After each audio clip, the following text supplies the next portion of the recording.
Hey guys, welcome back to the podcast, More Than a Mortgage. I am your host, Gavin Sessions. I always have to get that in or I get in trouble if I don't say that sooner than later. Today, we have the pleasure of having a conversation with Jared Laughlin.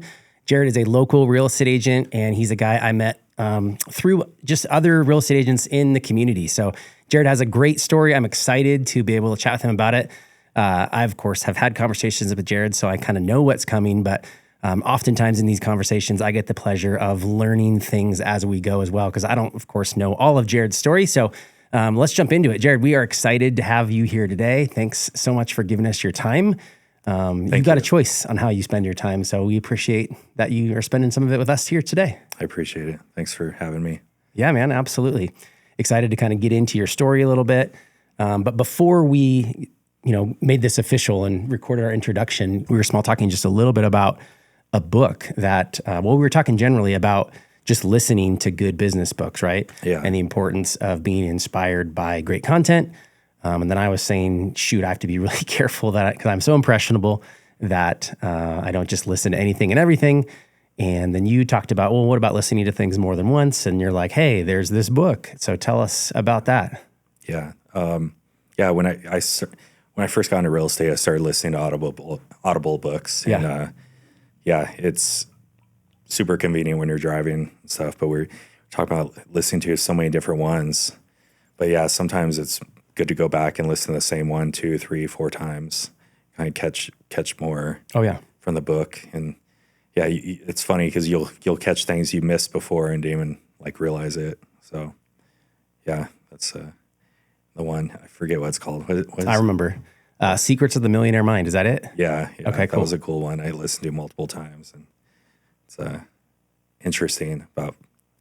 I thought it was cool how everybody has a money blueprint. Like in our brain, like the way we were raised with money, like the way our parents viewed money, the way we were raised with or without money, and it's very interesting. Everybody has their own blueprint that kind of.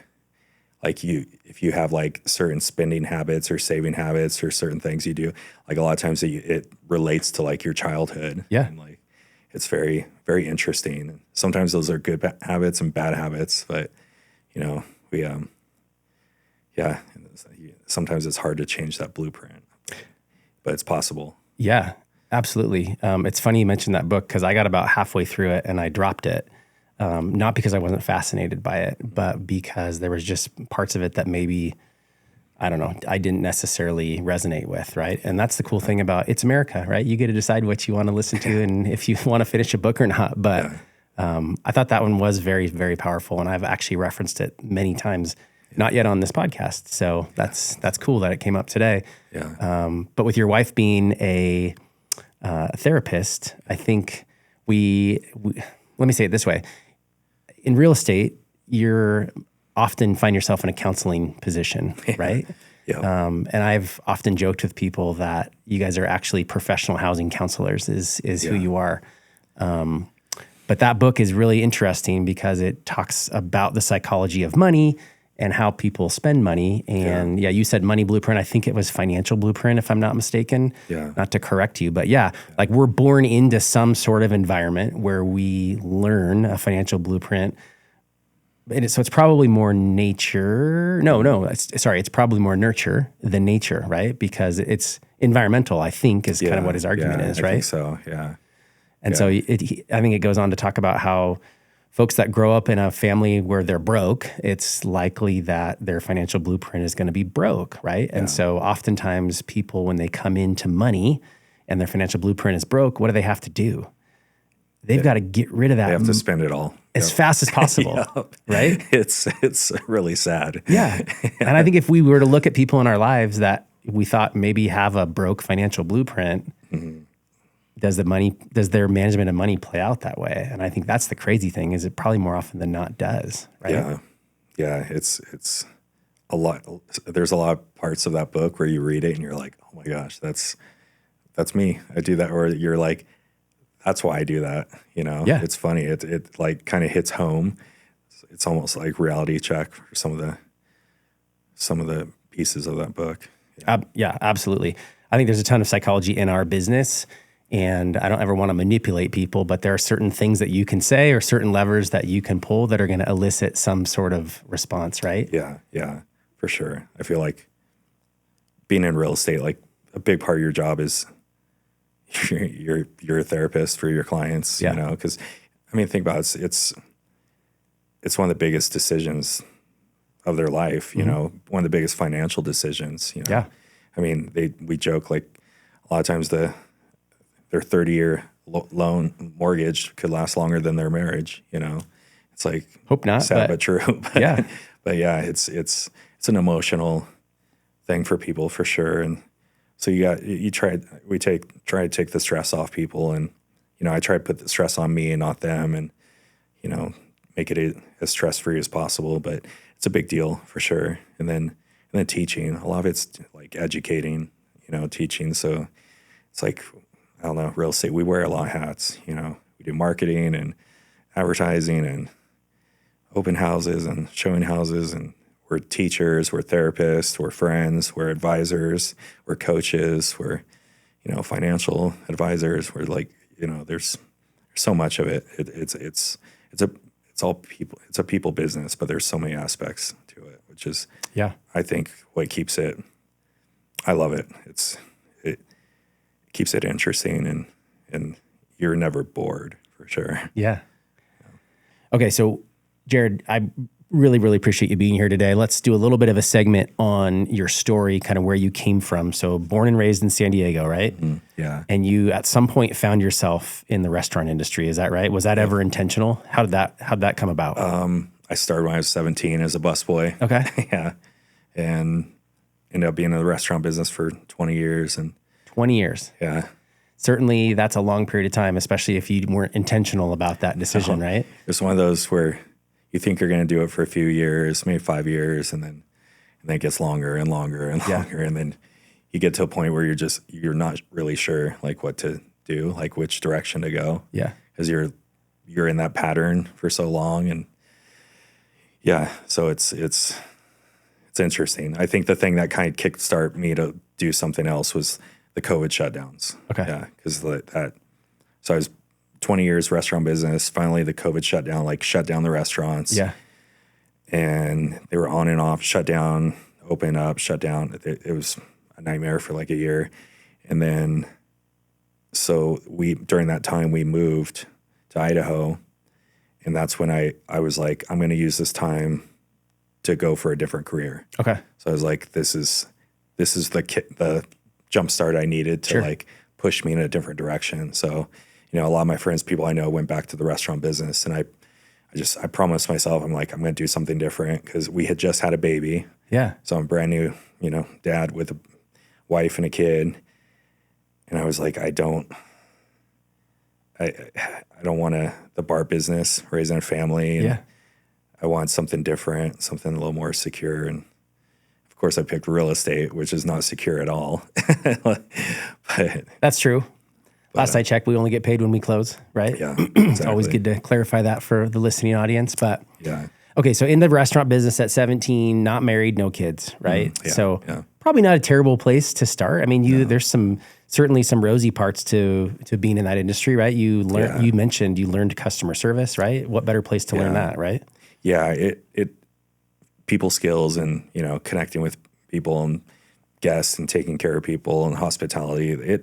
It taught me so much. I feel like everyone should spend a year or two in like customer service. It's one of those where like it really helps you like really get to know like what it's like to work with the public, random people, and be of service to somebody and be helpful and make someone's day better. Yeah. You know, because it's not always just somebody coming to eat. Sometimes somebody's having a bad day, or they came from a hospital, or they came from a funeral or something, and whatever you can do to like cheer them up or be kind, even little small things like help people's day.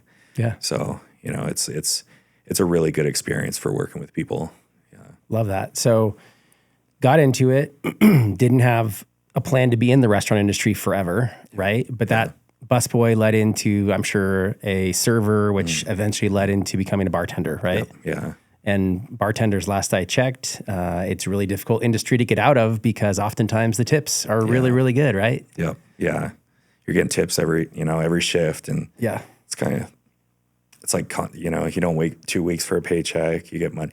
You need extra money. You just pick up shifts, you know? And so it's kind of it's hard to get when you're in that, the rut of doing the same thing. It's hard to kind of change, For sure. but, bartending. And, yeah, you're a relational guy too, right? So it's likely you had regulars and you probably built great relationships with these people that were sitting on the other side of the bar from you, right? Yeah, lots of regulars, and I love my coworkers. Such fun people to work with. Yeah. The restaurant business is full of fun people. Like, they're a lot of fun, cool people. Owners, a lot of time family-owned restaurants are really cool. The owners were really cool, and the last restaurant I worked at was the best. It was a lot of fun. It was a family-owned restaurant, and everybody was awesome there. It was really cool. And then I got to bounce sometimes too, so that was fun. Oh, nice. Kicking people out of the bar. So lots of pros to learning customer service, being able to take care of people, build relationships with customers. Obviously, your coworkers become like family. Yeah. And so often I would say, people would say, hey, this is my community, right? This is where I spend the most time. Yeah. We've all seen the show Cheers on TV, right? Yeah. Probably resonates, I'm sure, a little bit with your story. And so there's the positive side of being in that industry, but also it's probably not the best industry if you want to get married and have kids and have some sort of a normal family life, right? Yeah. It's not even so much, it's the sleep too. When you're working till 2, 3 in the morning. And a lot of times I'd get to bed at 3, 4 in the morning. And then you have a kid, a baby at home who's waking up at 6 a.m. It's not the best schedule for sure. And, it's not, definitely after having a kid, I kind of want to figure out something different for sure. Yeah. In some ways you already talked about COVID, so I'll bring it up. In some ways we could probably look at COVID as, it was a negative in a whole bunch of ways, right? We don't have to necessarily recap that for people. We all lived through it for the most part. Lots of crappy things, the results of COVID, but I think there was some positives as well, right? There's kind of always pros and cons to every situation in life, right? For you personally, it was the end of your livelihood at the restaurant business for a season, right? Yeah. So it was kind of maybe a positive kick in the pants to maybe reevaluate what you were doing from a career standpoint, right? For sure. I think if it wasn't for COVID, I probably would have still been bartending, and I probably would have stayed in California, at least for a while.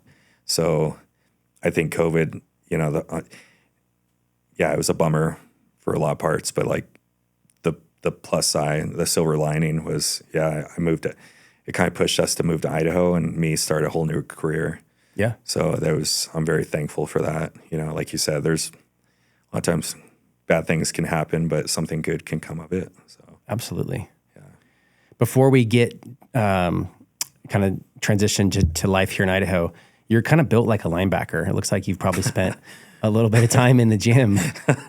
Is there any part of your story there that you want to share with us? I like to work out. I like to stay fit for sure. But I did mixed martial arts for like 12 years, and I fought in a cage and did all that fun stuff. Did Muay Thai and kickboxing fights, and so so that was fun. Yeah, I trained a lot. That was my life for a long time. I loved it. It was my passion for sure. Yeah, that's a subculture I've never been part of, right? And a lot of our listeners probably have never been part of that as well. Yeah. What was the interest? What led you into that? I don't know. I wrestled in high school, but probably since I was a little kid, I love martial arts. Okay.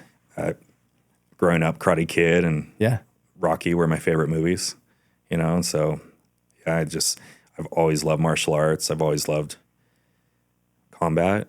Okay. And then part of it too, I grew up kind of in a rough neighborhood where I got in a lot of like street fights, and it was a rough neighborhood. And sometimes, you get in fights or you get chased home by a group of kids and you have to take the long way home, or get jumped or something. But So it was kind of combination of growing up in a rough neighborhood and then just also always liking, being a fan of martial arts and combat and fighting. And then I wrestled in high school, and that's always a good base for MMA. So yeah, I don't know.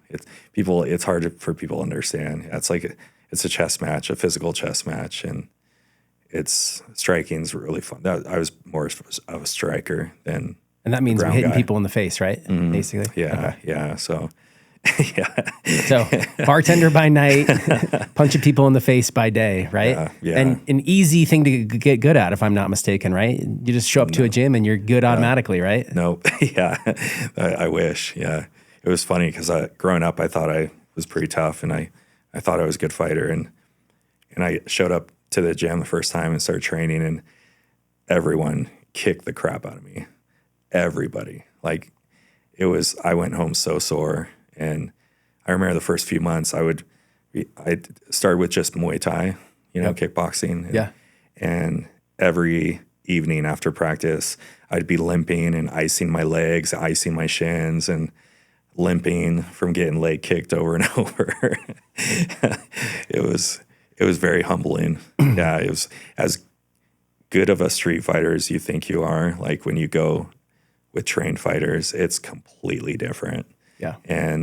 But the cool part is, like, within 6 months, you're like 10 times better than you were when you walked in, like just 6 months. And then 6 more months, you're like, you can beat that guy the you from 6 months ago.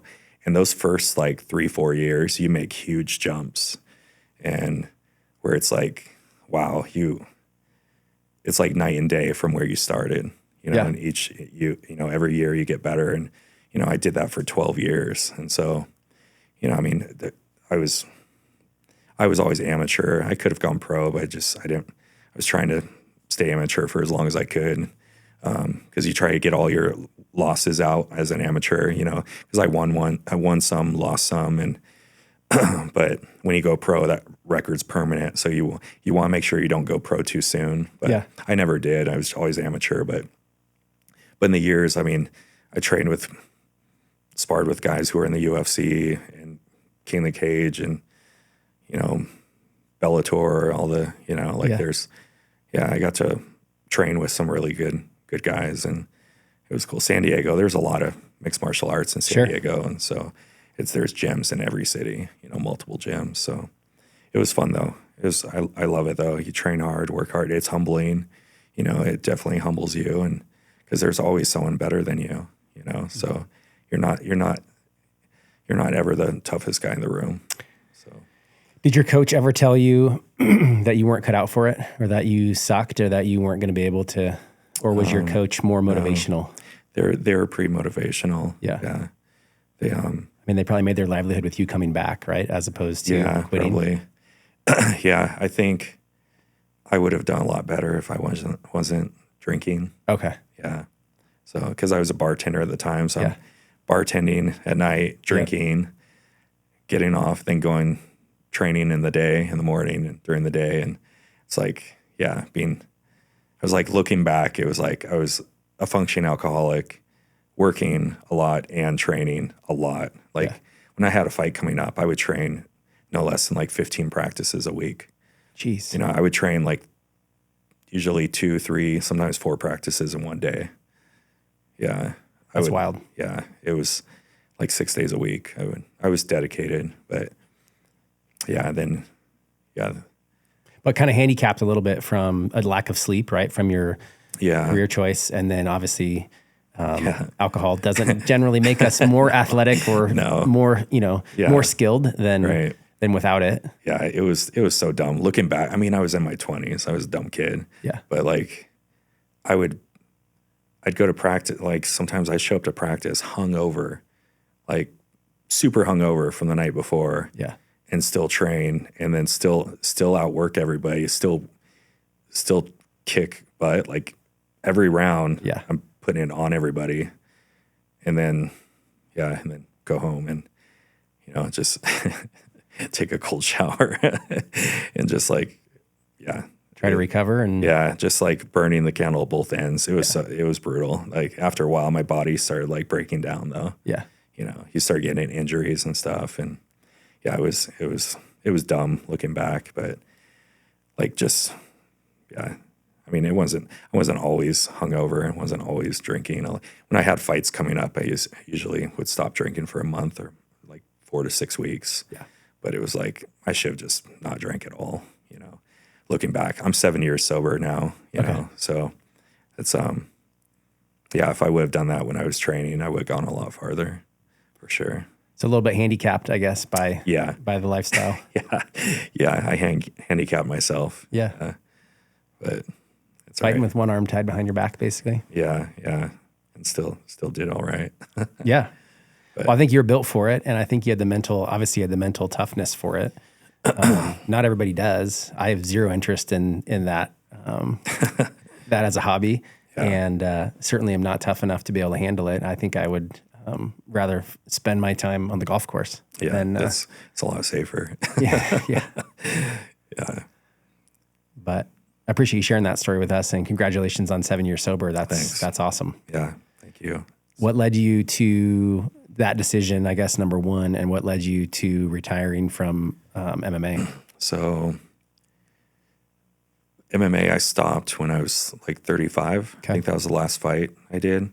Last fight, it was like I was training for a kickboxing tournament. So my last time I fought, I actually fought 3 fights in one day, all with fresh opponents. And they all lost to you, I'm guessing? Yeah, I beat them every single round. Yeah. All 3 of them, all 3 rounds, each of them. And then I was trying to do that, like get ready, because the tournament I was planning on going to in a few months was like I was going to fight multiple times. So I wanted to get used to, I'd never fought more than once in one day. So that was the first time I fought 3 people in one day, and it did really good. I was in shape because I wasn't even tired. Like all 3 of them, I could have gone number like 4 or 5 for sure. That's wild. I was in really good shape. My cardio, towards the end of like fighting career, my cardio was dialed in. Like I would not get tired. I could go round after round after round and like just put it on you 100%. Like I will not get tired. So that was earlier fighting. My cardio gassed out, and I learned real quick, like that can completely change a fight. Yeah. If I can set the pace that you can't go to, So where was I? Oh, and then so the reason I stopped was my body started breaking down. Yeah. Like I have 2 herniated discs in my lower back, and I just couldn't do it anymore. So the last few years I stopped doing full MMA, stopped grappling, no wrestling, and just started doing striking, just Muay Thai. So the last few years I did that, and that was that day I fought 3 fights in one day. But my body just broke down. After 35, my back was done. I got to where if I went to one practice and was kicking and punching, I'd be in extreme pain for like 3 days, where it like really bad pain. Yeah. So I just stopped. And then almost 2 years ago, I had back surgery finally, and that helped a lot. So, but my back will never be the same. It's pretty messed up. Yeah, I mean, the thing that I can relate it to probably easiest is football players, right? Yeah. After a certain amount of time, the hits start to compound, right? And they just take a toll. And at some point, you just can't do it anymore. Yeah, your body just, the mind's there. It's like, it sucks because the wisdom's there, the experience, the mind, but the body's not. So, but it's okay. I'm still healthy. I'm fit. Good. I work out. I don't ever lift with an ego. I don't do my PRs. I just try to stay fit and, healthy. And now my goal is just keep up with my kids. That's great. Yeah. And 7 years sober, that's a big deal. Again, I repeat that. But what led to that decision? Oh, that's a funny story. So I was listening to Joe Rogan's podcast, and Dr. Rhonda Patrick. Okay. She one of the doctors he always has on. And she was talking about how they did tests with like a guy like with sperm, and if like being healthy, like your genes, like how healthy a guy is, you pass that on to your kids. Okay. Yeah. Right. Which, I mean, makes sense. It's not just from the female, it's the male, but they're like, so a healthier guy passed on like, with like no alcohol, no drugs, not overweight, healthy, and then higher IQ and higher metabolism and just better genetics. And me and my wife were thinking about having kids. We're planning to have kids. And I was like, you know what? I'm going to sober up. I mean, yeah, no more alcohol and stay fit and stay healthy while we're trying to have kids. So I did that like months before we started trying. So I was like, I'm going to get sober up. And then a few months later, she got pregnant. And then I was like, well, I'm already sober. Let's see if I can stay sober as long as she's pregnant. Like, she can't drink. I go, no, how about I won't drink? And so then I did that. And then it was like, we had our kid in December or November. And I was like, well, let's see if I could do the whole year. Cause I started January 1st. Mm-hmm. I was like, let's do the whole year. That'd be so cool. And so I did that. And then after that year, I was like, I don't want to go back. I was like, I feel so good not drinking. Yeah. And deep down, I was like, I don't want to be an alcoholic dad. So I was like, I got sober to have a kid and to be a dad. And so that was like my ultimate goal is, just, I don't need to be a functioning alcoholic as a dad. Yeah. So, I just wanted to give my kid a better life. And so, very noble reasons and good reasons. Yeah. If we rewind a little bit, you talked about the book Secrets of the Millionaire Mind, right? Which is kind of passing down a financial blueprint, right? Or a financial plan. Yeah. And it seems like maybe that's somewhat how you're wired, right? You were looking to pass down as positive genetics as you can to your kid that didn't yet exist. Right? Yeah, exactly. For sure. I grew up, it was kind of rough childhood growing up, and my dad wasn't the best. My mom and dad weren't the greatest, but so kind of sometimes you use their example of what to do, if they're a good example, or what not to do. So looking back, I'm just like, I definitely think being a good dad and a good husband are things that are super important to me. So I had such a rough childhood growing up, and I'm like, I don't want my kids to go through what I went through at all. So, so that means a lot. I can tell that's true because you've made decisions and proved that out, which I think is pretty cool. So thanks for sharing your story with us. I know it's very personal, and it's not always easy to kind of show your weaknesses, right? But I think that is very brave of you, and I think that's the redemption side of your story that humans love, right? We love the stories of, hey, this is what it looked like before, and now look, check me out now. Like that's pretty cool, and I appreciate you sharing that with us. Yeah. All of that kind of led to where here we are in Boise, Idaho, right? Yeah. So you grew up, that was your story. Hey, we don't want to raise a family in California. Hey, I don't want to be a functioning alcoholic dad. Yeah. That means we need to move, and that means I need to change careers, right? I'm putting words in your mouth, basically. Yeah. And here we are, it's 2026, and it is the end of May, and you have been in real estate now for, I think, has it been 5 years? Almost 5 years. Yeah, June like 20th is 5 years, so we're almost there. That's awesome. Yeah. And tell me a little bit about your wife, because you guys have a unique situation, right? You guys are a husband and wife team. Yes. Yeah. So my wife, she's a therapist. Okay. And so she's an actual housing counselor. Yeah. Mental health therapist. Yeah. Yeah. And she does telehealth therapy, through phone or Zoom. Mm-hmm. And she has a license in California and in Idaho. So she does that, runs her own business, sort of makes her own hours. And then she has her real estate license. I had her get her license to help me. She's my transaction coordinator and helps me run my business too. So that's awesome and helps me out. So we're a team. So it's pretty cool because our clients, you get 2 agents for the price of one, and we're both dedicated, work hard. I'm a 7 days a week agent. I'm full time, do real estate, and And then she's part-time, but we love it. It works great. We take care of our clients. I kind of do the front of the house stuff, like the open houses and meet and greets and showing homes. And we have relocation clients coming out, and I'll spend 7 hours showing them homes all day and show them around, show them the area, show them grocery store, show them parks, like let them see the area, and then negotiating and getting them and find their house, get them in contract, and then hand them off to my wife, and she kind of takes them through escrow.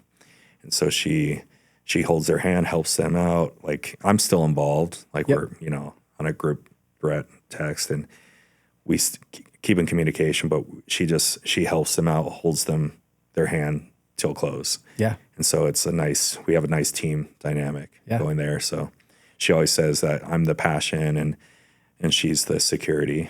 So yeah, it's a nice combination for the clients. For sure, yeah. She frees you, having her on your team, right? And her having the skill set that she does frees you up to go be the passionate, call it attractor that you are, right? So I think it's awesome. I'm going to ask you a question that I'm sure you're going to agree with, but for those that have resisted for whatever reason getting a transaction coordinator, what would you say to them? It's a game changer. Yeah. You got to get a transaction coordinator. If you're going to be a high producer, it helps so much. Yeah. So I didn't, first year and a half, I didn't have her. For probably the first 6 months or so, I did everything on my own because I was beginning. I needed to learn everything. And then at some point I got a transaction coordinator, a different girl. She helped for a few months, and she was super helpful, helped me out a lot. And then she stopped. And then months later, I told Clarissa, I was like, you need to please get your license. I need you to help out. And so once I brought her on, kind of trained her, it was like by year 2, I guess. So start of year 2. So she came on, and in the first 6 months of having her, I beat my entire sales for the whole year before without her. And I did that working half the hours. So I went from working 60 hours a week to like 25, 30 hours a week. Yeah. And I beat my sales. Pretty compelling. Like, that's a no-brainer. Yes. Like, getting a TC is like, it's just, if your wife's on your payroll because she's married to you, right? But for those agents out there that are resisting getting a TC, generally you don't have to pay them unless you close, right? You pay them for a transaction, right? And usually it's like $400 or something. It's worth every penny. It's worth every penny. Yeah. Like, you can do so much more, right? And the key is I think you should have a transaction coordinator that's actually an agent. Agree. I think that's good. So, because you don't have to have a license to be an transaction coordinator, but then they can't write contracts. They can't show homes. They can't, there's a lot of stuff they can't do where, she has a license. So I haven't written a contract in like 2 years. Like, I don't need to. Like, she writes everything, and it's like, it helps so much. Like, if I'm on the road, like, I'll be on the road showing homes, and I have clients lined up where I'm on the road. I'm like, hey, babe, I go, can you write up a contract for so-and-so? They want this house, this address, this much, earnest money, this, boom. Yeah. Like, put it together. Thank you. I'll check it before you send it. And it's like, and I can still continue showing homes for the next 5 hours, where it's like, if you don't have someone to do that, that's a nightmare. Yeah. Yeah. So it's so helpful. It's worth it. Yeah. If you want to grow and work less, because it's funny. I'm friends with some of my agents I'm friends with. They hit like almost the same sales as me, and they work like twice the hours I do. Yeah. It's like last year was our best year, and I worked like less than 20 hours a week. That's amazing. It's like, that's because we have a system. We have everything streamlined system. Yeah. So it's like, that's what you listen to all the coaches go on. Yeah. look at all the real estate coaches. They all talk about systems and having a TC and paying people to do the small stuff that you don't want to do. And, it's like, no, just listen to what the coaches say. Actually do it. Yeah, and actually do it. It's not hard. Yeah. There's a great book. I may have mentioned it on this podcast before. I don't know if I have, so I'm going to plug it here. It's by Michael Hyatt. It's called Free to Focus. And it's basically talks about the 4 quadrants, right? So you want to spend your time in your, passionate and proficient zone, which is like what he calls the desire zone. And you want to spend as little time on the other 3 quadrants as you possibly can, right? That's so good. What's cool is that your passionate proficient zone might complement your wife's really well, because her passionate proficient zone might exactly match up with what he calls your drudgery zone. Right? Yes, it does. Which is great. We're exact opposites of what we like to do. Yeah. And what we're good at, you know? So it's, that's all. What's that book called? It's called Free to Focus. Free to Focus. I'd recommend it for sure. Read that. Yeah. I'll read it for sure. We'll get our editor to throw it on the screen here so it'll show up here. Cool. And then you kind of already mentioned this other one. I don't know if you've read it. Who, Not How. Have you listened to that one? I've heard of that. I've definitely talked about that one on here before, but I'll plug it again. Because again, I think if we go back to our Audible content conversation, I think you can listen to endless amount of books, right? But the reality is I think listening to the same ones more than once actually is going to help you resonate better with the content and be able to figure out how to implement it, right? If you listen to it once and you're on to the next, it's like, well, maybe you'll never even actually do anything with it. But Who, Not How, Benjamin Hardy, Dan Sullivan. Basically, the concept is instead of figuring out how to do something yourself, it's getting a who to do it for you, right? It makes sense. Like one of the rich entrepreneur guys I listen to, I forget his name, but somebody asked him, they're like, "Oh, you don't have a master's or a doctorate and you run a business?" He's like, "I have 3 doctorates and I have 8 masters." And they're like, "Wait, what, you?" And he's like, "No, the guys I hire." There you go. He's like, "I have 8 guys with masters, 4 guys with doctorates." He's like, I don't need the education. I hire the guys who do.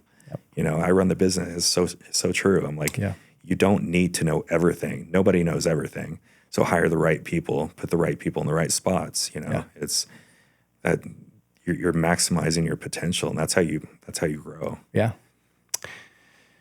All right. Well, I really appreciate that. One of the things I've failed to mention so far, and now that we're 30 minutes into this, I'm going to look at the camera. Maybe a little more than that. You're on a nice little. We're on a nice little run here of sharing your story, which is great. I should have said it earlier. We're in the middle of our Findable series. So in other words, what we're trying to do is create content for our audience that helps people to hear from you and hear from our guests. What's your take on let me say it this way. What's your take on becoming findable? You kind of did something that the experts and coaches would say don't do, which is relocate states to a totally new market and then become self-employed at the same time. I've had people explicitly tell me not to do that. Yeah, you did it anyway. Yeah. And so tell us a little bit about what it was like to build your business in a brand new place, and what did you do to become findable? Yeah. So, exactly what you said. Start. Self-ran business and not having a sphere is like almost impossible. It's really hard because everybody I know that gets into real estate around here, like, You usually sell to your friends, your family, your coworkers, your people So, so I moved here. We didn't know anybody, no friends, no family. We packed up our stuff and started our lives over here. And I jumped right into real estate. And I joined a good brokerage. Homes of Idaho was amazing. The thing that helped me was two things, open houses and Zillow leads program. So Homes of Idaho, they pay for Zillow leads, and then, I pay for them too. And so that helped a lot. So you get phone calls from people calling Zillow, and they're just random people. And, a lot of them are duds, or they're not serious, or they're just asking questions about the house. But a good amount of them turn out to, be sales and be serious buyers. And so that helped a lot. And then open houses. So my first mentor I had told me, do open houses, do as many as you can. And So I started doing like 2 to 3 a weekend. And then on top of it, I would door knock all the doors in the neighborhood and pass out flyers to like invite people to the open house, just to try to get more people in there. Yeah. And, tell people like not selling anything, but if, you don't always get to pick your neighbors. Someone horrible could move in. So if you have any friends, family, somebody wants to move in the neighborhood, let them know. But yeah, it's open houses helped. My first 2-3 sales came from open houses, which is phenomenal. And some agents try to say they don't work. They work. You just have to keep doing them. And, you can do 10 open houses and get 0 leads. So yeah, but all it takes is one. Yep. So after our conversation yesterday, so I'm telling everybody that we got together yesterday, I guess, but I ended up in a conversation with somebody else later in the day, and we were kind of talking about your story about open houses a little bit. And there's a lot of different ways to skin the cat and be successful in this business, right? Yeah, so you started with Zillow leads, right? Which are expensive, and they're probably fairly difficult to close from my experience, right? Yeah. Because if somebody's on Zillow on the app on their phone, they're like, oh, this house is interesting. They click contact agent. What it does is it generates a phone call to whoever owns that, call it square mile or whatever it is, that region, right? Because Zillow will sell by zip code or they'll sell by city or whatever that is, right? It's just random. Yeah. A lot of times. Right. So somebody clicks call and whoop, somebody's phone rings on the other end. And oftentimes the person that's making the call doesn't even realize who they're going to end up talking to, right? Yeah. And they don't know you from Adam, right? And what's the best way to get a real estate transaction? Well, generally it's from people that you know, like, and trust, right? Yeah. Or vice versa. Yeah. But this is like as cold as it gets, right? I mean, I guess it's not super cold because they're interested. Yeah. But they don't know you from Adam. It's pretty cold. Yeah, it's pretty cold. So tell us a little bit about what it's like to try to convert a Zillow lead. And would you recommend that for a brand new agent? For a new agent, possibly. I didn't personally put money out. Like my broker paid for the Zillow leads, but then also part of our commission came out. So on Zillow leads, out of 100% commission, we'd only get 40% because a lot of it went to the Zillow. So sure. I mean, it costs money. It costs money. A lot of money sure. to But at to least buy it wasn't Zillow leads. money out front. Right. Yeah. That's pretty cool that Homes of Idaho did that. Do they still do that? I think they do. Yeah. So they're fronting the money for that, but then they're keeping the split basically. Yeah. So doing it that way, I would do. If I had to pay out of pocket, I couldn't do that at the time. Because when you start real estate, you're working for months with no check, Correct. And so that'd be really expensive. It would be really hard to pay out of pocket. Right. It was easier to pay once it closes. Yep. So, I mean, if you could do it, I would suggest it helps. They're definitely cold leads. Like, when you start off, it might be 1 out of 10 phone calls you might get, which isn't a lot. Which if you could actually get 1 out of 10, that's pretty good. That's 10% conversion ratio. Yeah. I mean, You're not going to stay in a baseball career with 1 out of 10, but yeah, but it's something, right? Yeah. And then I would suggest open houses though, because it's free to do those. Yep. I mean, it just takes your time. I mean, you get a case of water from Costco, have some waters, have a snack or something. Yeah. And host an open house, and it just takes time. It's like you have better luck. Even they say you have less than 5% chance of actually getting a lead at an open house. But I'm like, that's better than 0 sitting at home or in the office. Yeah. Like most of the time, if you're at home or the office, you're not going to get anybody. Yeah. So when we talked about this yesterday, it was basically like choosing to fish where the fish are, right? Yeah, exactly. As opposed to not fishing at all. Yeah. So you have a good shot. People are coming there. They're interested. They're looking. Obviously, they're somewhat interested because they're coming to an open house. Mm-hmm. Not all of them are serious buyers, but some of them are. And you just learn to weed them out and learn to connect, learn to ask the right questions, open-ended questions. And it's just it's almost like you have a 10-minute interview to like win them over. Because like you said, people are only going to work with you if they trust you and they like you. Yep. And they don't have to trust you 100% or even like you 100%, but enough to give you a shot. Yeah. Right. So, you find some common ground, just be yourself. I would just be myself, just be normal, be myself. It's not always talk about business, but, but it's, you just, offer education, answer questions, ask them. I more ask them questions about themselves, like find out what I can about them. Like, are they you just started looking, or you've been looking for a while? Is this your first home? Oh, cool. There's all kinds of first time home buyer programs, that most of the time they don't know about. And, first time home buyers, they don't know a lot. So it's really easy to like help them out, give them lots of information that can help their journey. And sometimes that helps, and they realize you're there to actually help them and point them in the right direction and connect them with a lender that, would also be committed to helping them out. And so, they worked pretty well for me. Yeah, and we talked about this yesterday. I don't want you to sell yourself short. Not all hosts of open houses are created equal, right? I mean, there's an art form to it. There's a skill set to it. It likely takes reps to get good at it. Yeah. I think you've been asked to teach a class on how to host an open house effectively, right? And so obviously, if you've been successful hosting open houses, it's because you're doing something right and probably doing something different, right? Yeah. It definitely takes practice to get good at it. Like I've done so many. But yeah, it's I feel like you start expecting certain questions.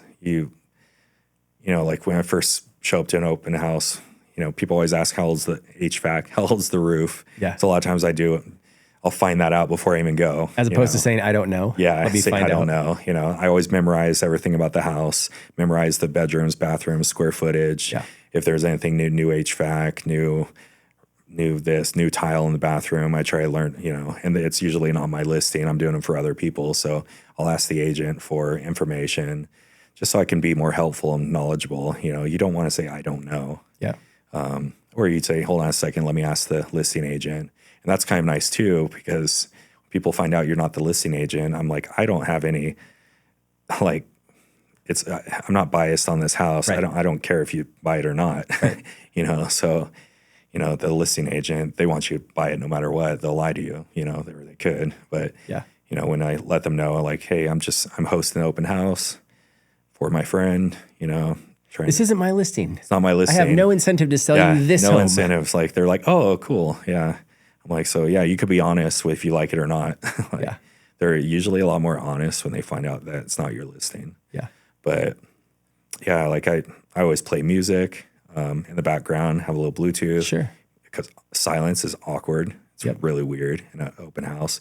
It's all quiet. And if it's not staged, then it's echoey, right? And Yeah, it could be. Yeah, and I notice people like to talk when there's music playing. They'll talk more. Like couples will come in. If it's quiet, sometimes you'll hear them around the corner like whispering because they don't want to be heard what they're saying. Yep. But then there's music playing on the background.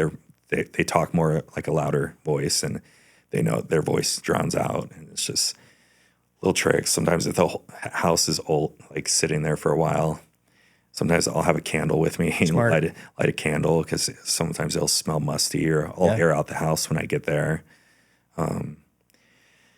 Don't follow people around. It's really weird. It's super awkward. Let me show you this closet. Yeah, like there's a agent that I met, and she was like, "Can you help me do open houses?" And then I was like, "Okay, we role played." Yeah. So I was like, I'm gonna be the client. I'm gonna walk in. You just do whatever you do normal. And she was like nice and friendly and greeted me.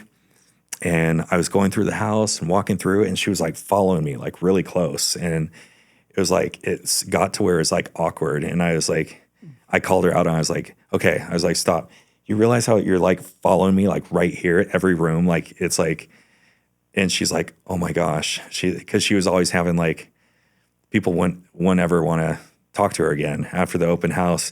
I was like, you need to give people a little bit of space, because I go, it's weird.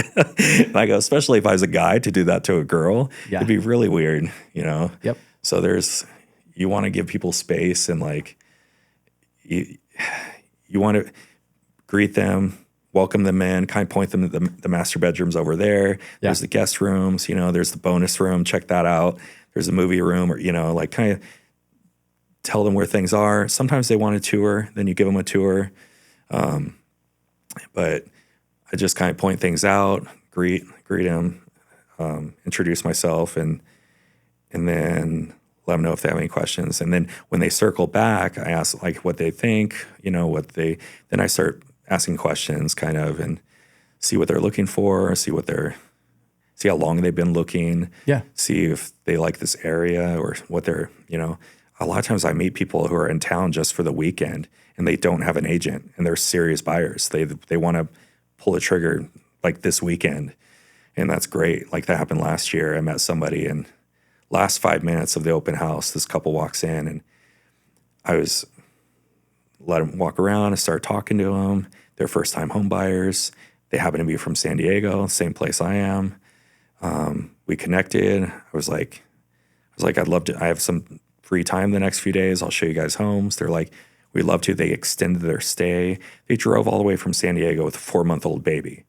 And they came out there to meet an agent they met on Zillow, and he ended up like literally dumping them, like didn't help them. And I was so sad. I was like, this is messed up. They're serious buyers. I spent the next 3 days showing them probably like 25 homes. And I met them on a Saturday, showed them homes Sunday, Monday, and Tuesday. And we were in escrow by Thursday. So that's awesome. And it's like I bent over backwards, changed my schedule, spent all day, I helped them out. And that's what you should do as an agent. Yep. And that other agent that kind of ditched them, like, he just missed out on a sale. Like, what's wrong with people? It's crazy. I'm like, this young family drives like 20 hours, with a 4-month-old baby, So they live in Boise now. They have a super nice house that I helped them find. That's cool. So open houses are, I told you that one other open house I did last year, I got 3 transactions in one open house. They work. You just have to be nice and be presentable, be a good person. Yeah. Just be helpful. And I don't know. I don't think there's really a secret to it. I don't know. It's good, man. I appreciate you sharing that with us. And like I said, I think not all people that would endeavor to host an open house know what they're doing. They wouldn't all do it the same way. I think you just gave away a cheat code on how to do it well. And then, of course, if you can be somewhat personable with somebody and find some sort of common ground with somebody, then it can break the ice and the warmth can start to generate, which I think is great. So before we kind of wrap this up, tell me a little bit about social media. I know that that's something you're committed to at this stage as well. Would you say that social media for you has helped you become findable? Is that working for you? Is that a strategy that you love doing, you hate doing, you feel like you're supposed to do it? I think kind of a love-hate thing. Yeah. I think social media helps for sure. I try to be active on there. So that is one of the tools I use. And I don't think it's just to get clients. It's random, people see you and they reach out and you get a client from there. But I think it also helps. I think people need to realize, other agents and anybody with a business needs to realize it helps when people research you. So if somebody say we meet at a party, one of my clients I got from a birthday party, for example, we meet at a party and they're like, oh, Jared's great. You should use him as a realtor. Well, what's the first thing they're going to do? They're going to look you up on social. Google you. Yeah. They're going to look you up on social media. And if you have a social media with absolutely nothing to do with real estate, they're not going to think you are actually a professional. Right. So I have 2 accounts, for Instagram, a personal one and that business one. But I put some business on my personal, but not too much, just a little bit so people know. But I think it's great to have some social media. And I don't post things every day. I sometimes don't even post every week. But if you look through there, you'll see stuff. You know what I do, So you can get to know me. You can see what I'm about. You could meet my wife, my kids, like, you know, what we do, my dog. Like, Yeah. I'm a normal person, Yep. you know, family guy. And yeah, it's, but I run my business and I take care of my clients, and, you know, I love my clients and they're awesome. And, yeah, so I think social media helps for sure. And then a lot of my business comes from referrals too. So I get I had back surgery 2 years ago, and I couldn't work for probably almost 6 months. It was bad. It was really painful, hard time to go through all that. And that year I couldn't work a lot. Even when I worked, I was only working a couple hours a day. So I couldn't do any prospecting. I didn't do any open houses. And I barely did anything. I still did 9 deals. And I looked back, and like all 9 of those deals were referrals. They were all like, they were given to me by other agents, by clients, by people that knew me. Like, it was pretty cool, because I'm like, it was such a blessing, because like I couldn't physically go out and like put in the effort to like go get the clients. Yeah. Where it's like, but it showed like I worked so hard, you know, before that I was recommended by so many people, you know, so it was awesome. But yeah, so that's how I get a lot of my business too. And so open houses, referrals, and doing a good job. I keep in touch with all my clients. My clients, my first clients I helped buy a house 5 years ago, I'm still friends with them. It's great. Still full circle, you know, like use me again. And multiple clients have used me, you know, twice or 3 times. So yeah, just do a great job, so that my goal is that they always use me. That's good. So they're hopefully clients for life. That's our goal as well. We always want to be a value before, during, and then long after a transaction closes. Yeah. I think it's 100% true. It's much easier to retain your great clients than it is to just always have to be getting new ones, right? Yeah, because you already put in all that work, and and they're, like you said, be available, help them out. They call me 2 years later and they need a landscaper, and they need a roofer, or they need advice for something, you know, or they want to know what their house is worth, you know, like always keep in touch with them. That's awesome. I actually got a referral yesterday from a past client of mine that closed 10 months ago. Nice. And it just led me to pick the phone up and call him. And so we talked for 20 minutes, totally unscheduled, right? But yeah, that's awesome. He obviously was probably expecting to hear from me because he referred me. Yeah. And if you refer with honor, man, the odds of it working out is much, much better than the alternative. So you should always thank those people. Like reaching out, thanking them is like awesome. So many people will like forget to do that, you know? Yeah. It's like you always try to be thankful to everything, grateful to everybody that helps me out. Yeah, crazy small world. So this guy called yesterday to thank him for the referral. I was like, I just helped another family move to Middleton, and I think they might live near you. He's like, what street? And so I told him, and he's like, that's the same street I live on. And he's like, did they just move in across the street? Bobby tells me, and I'm like, yep. And so it's pretty funny. There's one guy on one side of the street and one guy on the other side of the street. That's I did their loans for both of them, which is a pretty small world and pretty cool. World. That's cool. And my son is friends with this family. And so I wouldn't say we're often in that neighborhood. So now I'm going to go door knock this guy next time I'm out there and be like, hey, what up? Thanks again. That's awesome. Pretty cool. Well, hey, dude, your story is amazing. We as humans love the overcomer story, right? So you overcame a tough upbringing. You overcame alcoholism. You overcame a 20-year career in the restaurant business that I think started with great intentions, but often people feel trapped in that career path. Great redemption story. You moved to a different state where you thought you would be better for your family, and turns out it's probably been exactly that.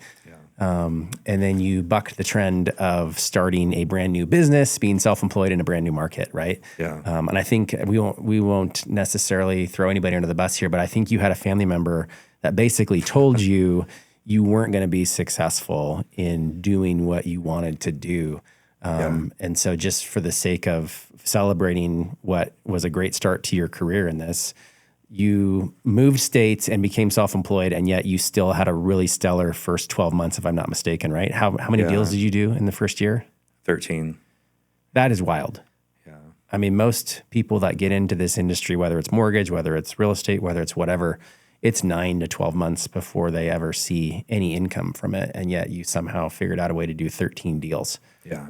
Which, again, buck the trend and kind of in your face a little bit to that person in your life that was kind of being a doubter or a hater. So pretty cool. Yeah. Yeah. Do you want me to tell that story?